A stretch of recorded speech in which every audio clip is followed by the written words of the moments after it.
I don't think the traditional, I'm going to grind it out for 40 years is the same now as what it used to be. I mean, that's out the window. People are looking at this, and the world is definitely a smaller place. I think the accessibility of travel has also done that as well too, where people are wanting to see and experience things. Welcome to 360 Money Matters, where financial planners Billy and Andrew talk all things financial planning. This podcast aims to increase your knowledge and confidence with all things money. Each week, they will cover topics such as investing, cash flow, budgeting, saving, passive income, debt management, and much more, so you can live a life on your terms without limits. Hello and welcome back to another episode of the 360 Money Matters podcast. I'm Billy and I'm joined by my co-host, Andrew. Bills, here we are back at our favourite time of the week. Andrew. We are back again, and this one, unfortunately, is relevant to you. Is a bit of a depressing one because we are talking to the next generation who won't retire like their parents. Yeah. I think that's the current generation that are retiring, or maybe the generation in 5 to 10 years' time that are going to be retiring. It's going to be it's looking very, very different in our experience as to what it did for the generation prior. Andrew, let's unpack that because it's quite interesting, right? And it's going to be interesting to see where this conversation goes, because the younger the generation, the longer superannuation has been around for. I know the predominant vehicle is that, the government's encouraging for people to save up for their own retirement. I mean, where do we start with this? How do we justify that headline? What does it look like? We justify the headline because we can call it where the hell it was. No, it's because you chose the title of this, Andrew. So I'm throwing it over to you. So look, it's what we're seeing in reality is the traditional, you make it till 65. You get your gold wash from work because you've been there for 30 years and you retire and you have paid off your mortgage at that stage. You don't have any other assets other than maybe a little bit of money in the bank, and you retire on age pension. Mm-hmm. That was the way that retirement used to happen for a very, very long period of time. And it's not like that anymore. It's not even close to like that. And I think that it's for a variety of reasons. And some are good, some are positive, some are not so good, some are just different. And it has shifted the landscape. It's shifted the goalposts. And for a lot of people, when you're talking about, financial plans and retirement, they're thinking about it in the traditional way, but in reality, it's not happening like that. And just to throw, and we'll, go into some of the details of it, but, cost of living into the mix. Yeah. And, the fact that cost of living has increased more than what your age pension amount has. You throw into the mix that people have superannuation. You throw into the mix that there's, retirement that doesn't necessarily happen at 65, and people start working part-time at the lead up to retirement. Mm-hmm. People also, some people just don't retire. And for some people, I am more than happy consulting and doing 1 day a week, or, working on a passion project, or doing something that sits, on the side, and drawing a flexible income stream as opposed to, a defined amount that I'm going to get from age pension. It has created a greater amount of freedom, choice, and flexibility, but also at the same time, it's also created a greater level of uncertainty that has also come with it for people. Yeah. Look, I think there's two aspects to it, right? There's the freedom and the flexibility and what that looks like for people and people's expectation. Where I want to try and focus our attention is maybe for those who are in that position where they're not going to retire like their parents because of circumstance. So I think the cost of living is a real big one. Yeah. And actually, even rewinding to say last week's podcast around subscription services and where our money goes, I think the way that we spend money these days is different. Definitely the case. As an example, I'm looking at my iPhone here. Everybody that I know has got an iPhone or equivalent. That thing's worth, I don't even know, $1,500 or whatever. Guarantee you that people that are carrying these things around, for the majority of people, it's within a year or two. Not older, so we've become used to replacing things. subscription services, which is what we talked about last week. However, in saying that, cost of living has gotten more expensive. But if we think about property and debt and mortgages, the mortgage that you take out now, and when you look at it as a multiple of income, the amount of time that it takes in order to the amount of time it takes to discharge a mortgage is much, much, much, much longer now. Usually you needs two people's income in order to service it. 2 people in 30 years as opposed to, 1 person in 10, maybe. That's exactly my point. So fundamentally that has changed and that has shifted. And what that then leads to is people carrying debt later on in life. They may not necessarily have the surplus income throughout their working life, like say their parents did, to be able to divert into other assets to then help them grow and build their wealth as well too. So it's not necessarily just people are choosing what retirement looks like and wanting to stop work early and, all this new age fandangle stuff where we take a career break and, sabbaticals and bits and pieces. It's a completely different environment these days. And I think a lot of it has got to do with the way that, society is, but also the expectations on us about the lifestyle that we get, about the consumerism that's sort of built into our psyche, and the cost of debt as well too. I think all of those combined basically leave us less resources in order to then build our wealth the same way that our parents did from a self-funded perspective. Obviously, from a government point of view, it's going to be interesting. Eventually, the age pension won't exist anymore down the track, but that is definitely an interesting one from that perspective. Yeah, and I think that our expectations as to, what people expect out of life and out of their lifestyle has shifted, rightly or wrongly. You look at it and say that there's now an expectation that, for a lot of people, a European holiday every single year is not a luxury that, you might be able to do once every 5 years, but rather an expectation that that's what you're going to do every single year in retirement. And so when you do have all of these additional, things that you need to factor in and pay for, you need more and more funds in order to be able to do it. And there's obviously a squeeze, particularly around property, and how long it takes to pay off a mortgage. And that, we're seeing a lot of clients that you're talking about paying a mortgage just a few years before they retire, or maybe even entering retirement with a mortgage, and how much room and how much time that then leaves for wealth building outside of just your standard, 12%, which it hasn't been like that the whole way through. But outside of your standard 12% that's gone into SGC contributions to super, it may not be enough. And people are needing income to come from various sources as opposed to just one asset in that, government pension.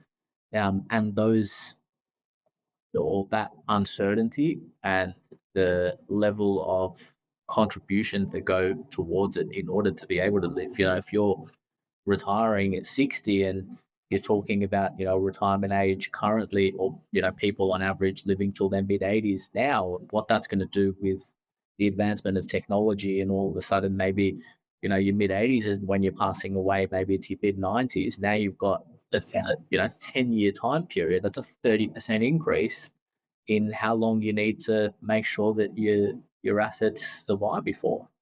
Yeah, that's a really interesting point that you make. Like you're needing to make more money in a shorter period. You're needing to build the wealth faster in a shorter period of time because you're living longer, or we're going to live longer. Yeah. And then you go and couple that with changes in lifestyle expectation as well too. So it's not just, maybe traditionally for our parents, it was, hey, just run a bull at a gate and pay off the mortgages as quickly as you can. And then once that's done, then we'll start focusing on the next thing. Whereas with the younger generation, myself included, because I'm young, is we might say, hey, that thing's going to be around for 20 or 30 years, but we still want to do that trip. We still want to travel. We still want to have some lifestyle. We still want to do different bits and pieces.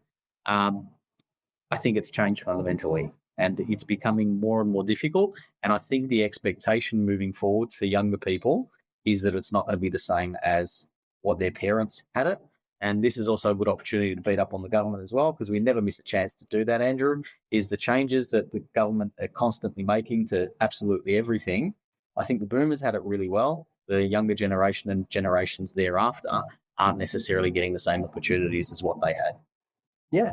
And so, now we are, starting to talk to more people around the inheritance was, rather than a bonus, was almost a requirement in order to be able to, meet your lifestyle goals in retirement. And retirees are now starting to consider that, hey, I need income potentially coming from superannuation. I need that to come from investments. I need that to come from inheritance, from part-time work, from business income.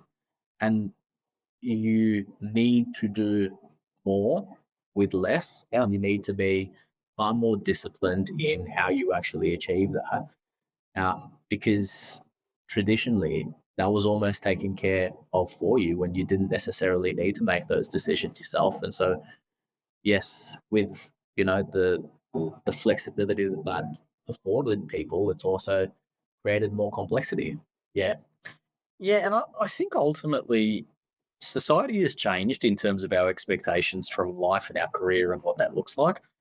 I don't think the traditional, I'm going to grind it out for 40 years is the same now as what it used to be. I mean, that's out the window. People are looking at this, and the world is definitely a smaller place. I think the accessibility of travel has also done that as well too, where people are wanting to see and experience things. And they want to do it while they can. They want to do it while they can, right?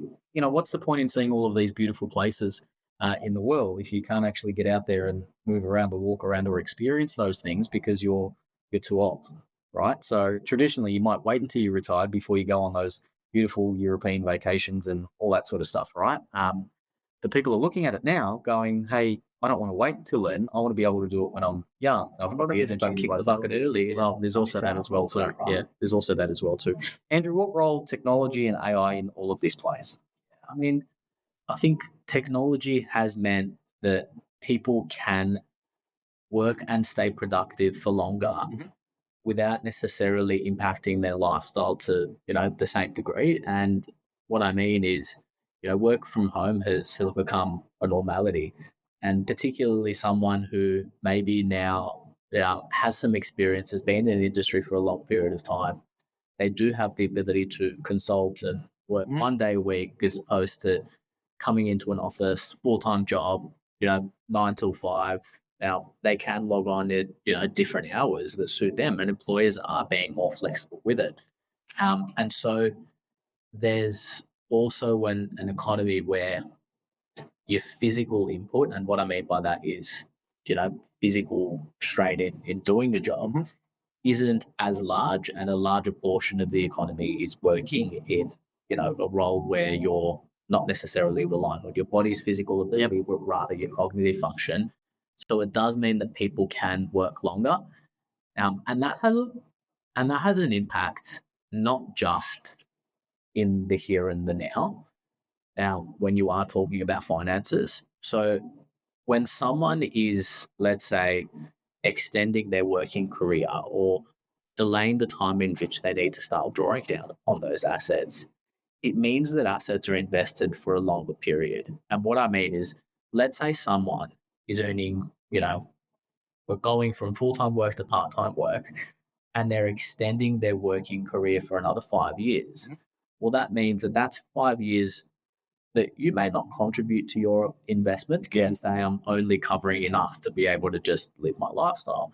But that's 5 years that you're not drawing down on your investments, whether that's your super or any other assets, and that it can compound for another 5 years longer, which gives you more than 5 years when you're on the tail end because you've got additional income or you've got a higher base when you're drawing in income in the future. So it can mean that, an additional 5 years that you're not getting out at the start would give you an additional, 7, 8, 9, 10 years in those funds from a longevity perspective.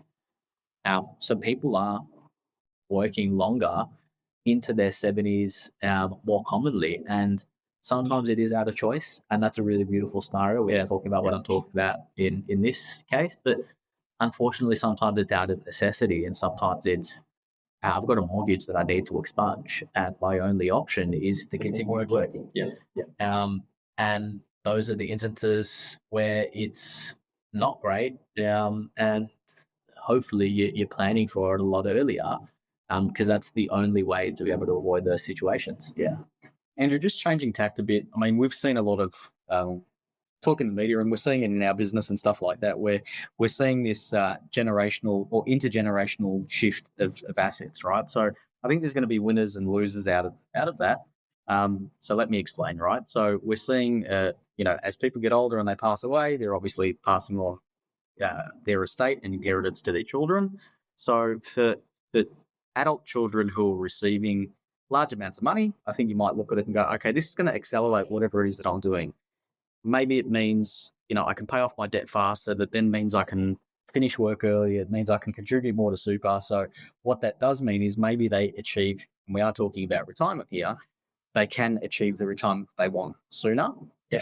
For the other people that may not necessarily receive anything or receive very little, they're obviously going to be the ones that are missing out in that instance. So there's a really big financial inequality between families that have means that are going to pass those on versus families that don't. And the other thing too is it's going to shift even larger as well. It's going to be huge over the next couple of decades. But even above and beyond that, we are seeing that with younger adult children, actually that doesn't even need to be younger adult children, but we're seeing with adult children that they're leaning on the bank of mum and dad financial support.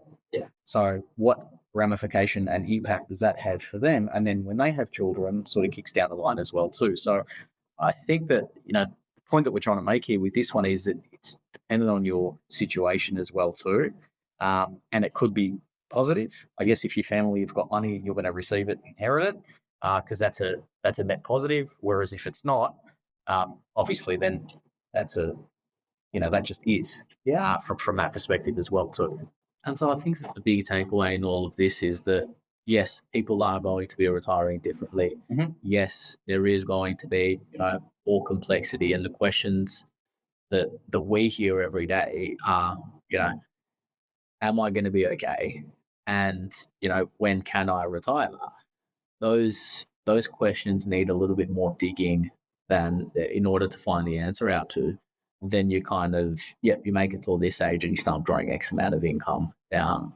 That's what that looks like. But the goals or the strategies in which to be able to, achieve all of those things have not changed. Mm-hmm. Reducing your debt earlier rather than, waiting until the standard 30-year mortgage is completely expunged, additional super contributions, investments outside of superannuation, having lower fixed expenses, building passive income streams, having the ability to work because you want to and not because you have to.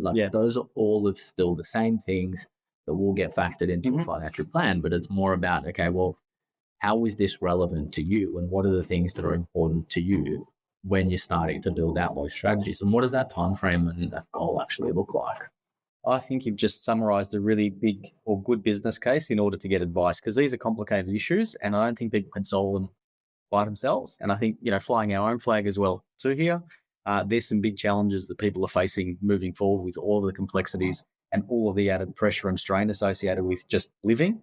I think getting advice is definitely a smart move. Yeah. And,